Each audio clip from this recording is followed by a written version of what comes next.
1939年9月1号，德国闪击波兰，第二次世界大战正式拉开序幕。各方军队除了在正面的交锋以外，还用过不少奇葩招数。今天我们就来看看这些奇招的作用。如果喜欢本期视频的话，各位观众老爷们点一个小小的赞。这就开始我们本期视频。战时制造假钞这件事儿，很早之前就有人干过。欧洲古时候的腓列特大帝曾经就在7年战争中使用过，拿破仑曾经也干过对奥地利和俄国制造假币的事情。南北战争时期的美国也曾经干过同样的事情，这次轮到了德国。二战时期，英镑是当之无愧的第一货币。1940年春天，纳粹党卫的头头阿尔弗莱德·瑙约克斯提出了一个疯狂的想法，制造300亿假币，搞垮英国经济。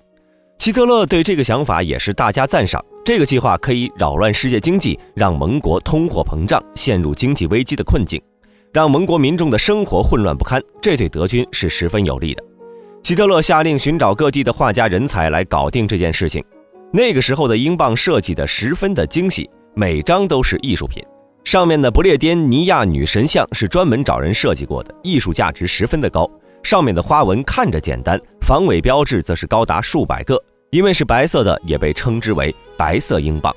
在德军进行这次行动之前，从来没有过一张假币，每张英镑收到银行人员手里后，他们都会认真的核对序号，这给帅哥的计划带来了很大的麻烦。在不久之后，他们团队制造出了首批假英镑，在他们看着没什么锚定后，便让特工去英国银行换钱。前几次还可以，假英镑换成了法郎，后来特工人就没了，假英镑被银行工作人员看穿了，可见当时的德国制造还没到下水道里放螺丝的地步。虽然第一次行动失败了，希特勒还不放弃，假英镑计划由一位叫伯恩哈德的少校继续接任。这位帅哥接手的第一件事就是把之前的造假英镑的团队给解散了。伯恩哈德在德军的各个集中营中寻找巧手，很快他挑选了一批技术娴熟的犹太人。这些犹太人在进入集中营之前，为了活命曾经制造过一些证件，这是伯恩哈德选择他们的主要原因。他们这项计划被列为机密，就连盖世太保都没人清楚。那些犹太人被带去了哪里？一共134名画家被带走制造假英镑。这批画家的待遇比起其他犹太人要好得多，他们将英镑的成分分析得一清二楚，画家精准地模仿着英镑上的花纹，和不列颠尼亚女神就算是放大来看，他们也分不清楚真假。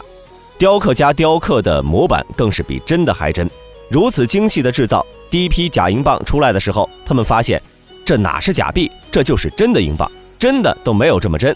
数学家和计算师又精心推算着每张的序号。假英镑来到伯恩哈德手里后，他也分不清楚是真是假。不过由于太过精细、太过完美，和德国强大的工业，假英镑被搞得太多明亮，于是他们又把这些假英镑送到了集中营，让里面关押的人来把假币做旧，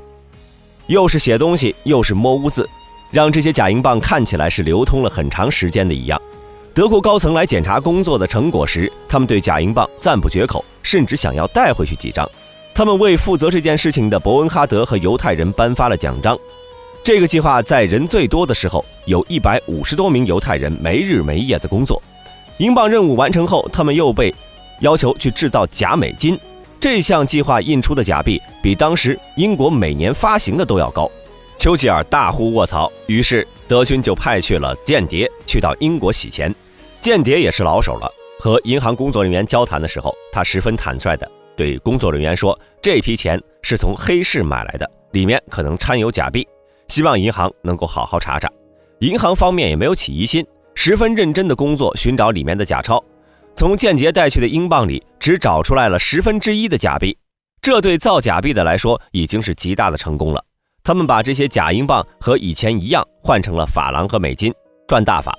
之后德国间谍又去了一家更大的银行洗钱，和之前一样，黑市假币。结果大银行的工作人员就只找出来了一张，还十分感谢间谍帮他们指出来。这些假英镑本来是用来打乱盟国经济的，结果因为成本太高，又造得极为逼真，德国人觉得不能便宜了英国人，于是他们把假币划分了等级，完美的假币当作军费，用来买物资和充当间谍的工资，差不多的用来和东欧的国家交易购买武器，再送给当地的亲德组织，有问题的假英镑就用飞机在英国上空飘洒，让他们流进英国。最垃圾的一类直接当成垃圾烧掉就行了。如此可见，德国的确很严谨。到了二战快结束的时候，当时市面上1/3的英镑都是假币。德国粗略估计一共制造了14亿假币，英镑也失去了开战前的地位，价值大幅的缩水。到了二战末期，德国被盟军大举进攻，希特勒下令毁掉设备和假币，杀掉所有有关人员。不过因为命令到来的太晚，造假的画家们被救了出来，假钞则是被德军沉入了湖底。其实英国曾经也想过制造假币来对付德国，不过当时的首相张伯伦觉得，如果他们做了的话，德国的报复会更大。后来的丘吉尔也想过，不过也不了了之了。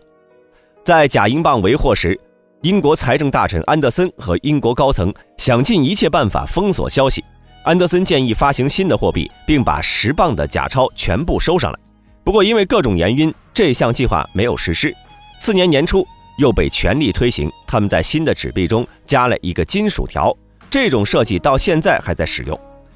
而那些曾经为纳粹效力的间谍的日子则不好过了。德国战败后，他们躲了起来，他们以为上面给他们的是真钱，于是去银行存款，然后就被发现身份。除了假币行动之外，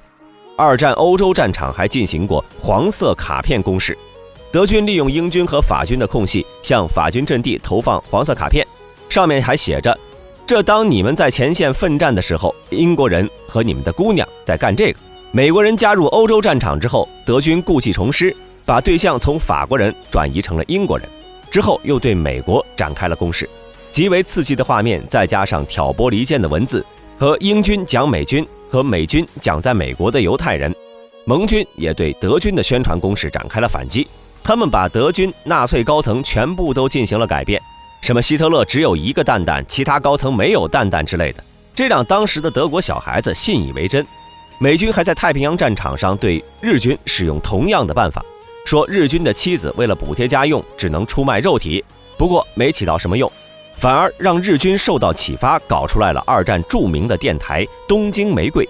东京玫瑰电台在最多的时候有12名女播音员，用纯正的英语发音告诉美军士兵，他们的什么什么航母又被击沉了，哪里哪里又失败了。在美国本土的妻子、红杏出墙一类的，还会播放一些歌曲，讲一些黄色段子。这些播音员都是精心挑选出来的。了解日本的朋友应该都知道，日本人的英语发音是多么的恐怖。不过东京玫瑰的行动并未成功，反而成为了美军士兵的消遣，缓解在战场上的压力，让美军士兵士气大振，是要登上日本拿下东京玫瑰。那么大家对这些有什么看法呢？欢迎在下面的评论区留言。好了，今天的视频就到这里，想了解更多记得点个关注，下期视频我们不见不散。